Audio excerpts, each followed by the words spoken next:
हम करेंगे सिर्फ मजलूमों के लिए बात, क्योंकि आप देख रहे हैं मारपो टीवी आदिलाबाद। सलाम नमस्ते सत श्री अकाल, मैं हूं रेहान खान एडीवी। ना किसी के साथ ना किसी के खिलाफ रेहान खान का सफर रहेगा, बस सच्चाई के साथ।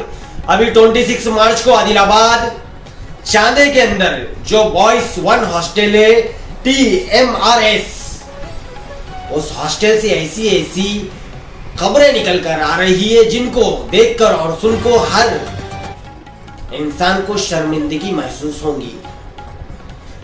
जो गुरु का काम होता है हर धर्म के बच्चों को, शिक्षकों को एक नजरिए से देखकर उनको सही तालीम दे, मगर धर्म के आधार पर भेदभाव इस हॉस्टल में किया जा रहा है।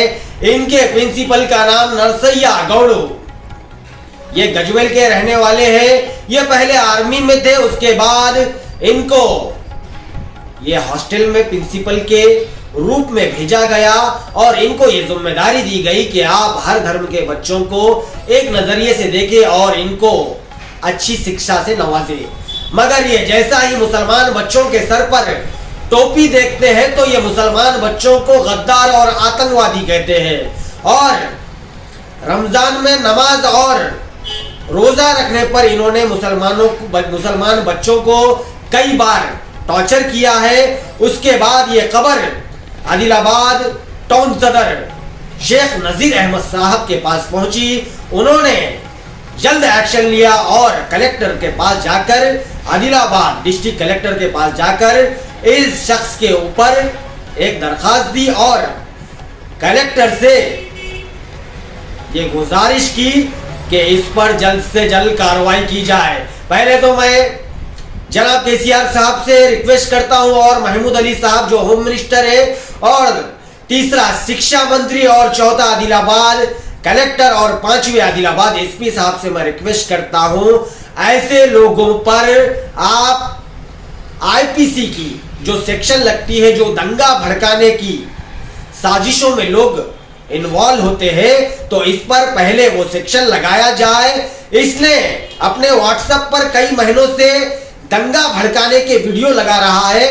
26 मार्च को इसने एक स्टेटस लगाया जिसमें मैं वो सुना तो नहीं सकता हूं, और हमारा काम सिर्फ सच्चाई बताना है और मजलूमों को इंसाफ दिलाना है, ना किसी धर्म को ठेस पहुंचाना है। इसने ये स्टेटस लगाया, मेरे साइड में जो स्क्रीन पर चल रहा है उसमें ये शख्स बताने की कोशिश कर रहा है कि बाबा साहब अम्बेडकर ने जो संविधान बनाया है उस संविधान में बाबा साहब ने ये लिखा है कि मुसलमान भारत के प्रति वफादार नहीं है। तो मुसलमानों की वफादारी पर जो भी उंगली और सवाल उठा रहे हैं, तो पहले जिसके पास नॉलेज नहीं है तो पहले दिल्ली में जाए, इंडिया गेट पर जाकर देखे। जब देश की आजादी की जंग हुई शुरू तो 90,000 लोगों ने अपनी जानों की कुर्बानी दी, तो उन लोगों के नाम इंडिया गेट पर आज भी मौजूद है, जिसमें से 60,000 से ज्यादा मुसलमान थे, जान देने वाले इस देश के लिए।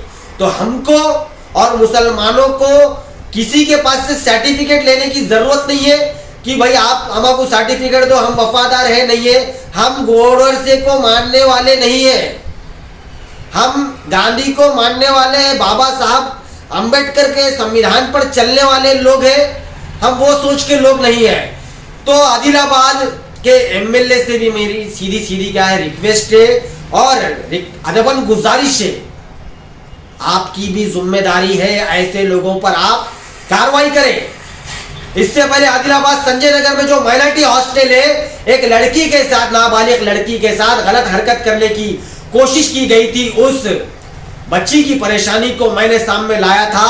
उसके बाद पुलिस की तरफ से और कुछ पॉलिटिकल लीडरों के इन्वॉल्वमेंट की वजह से मुझको डराया गया और मुझ पर फेक केस लगाने की कोशिशें की गई, मगर डरने और घबराने वाले का नाम रेहान खान नहीं है।